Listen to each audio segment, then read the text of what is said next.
একটা সবটাই তোমার কাছে বলতে পারি না। তুই যে মানুষের কাছে বলো আমার স্বামী মোহাম্মদ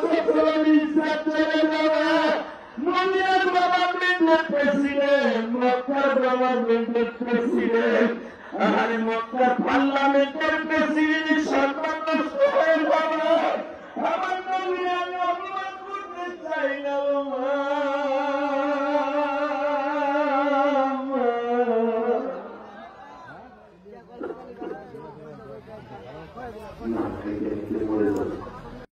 চরিত্রে কথা বলেছে, আমার নবীকে লুচ্চা বলে গালি দিয়েছে, জীবনের বিনিময়ে হলো নবীর সে গালি দিয়েছে। ও আর বিচার এই জমিনে হতে হবে হবে হবে।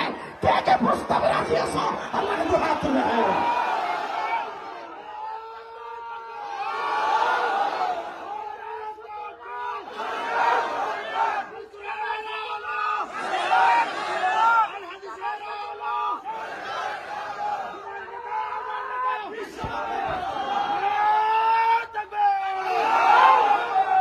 আল্লাহ ঠাকুর গায়ে এই পাগল গুলাকে নবীর একবার স্বপ্নে দেখে দাও। তোমার নবীর আসবে শ্রীকৃষ্ণ সে জন্ম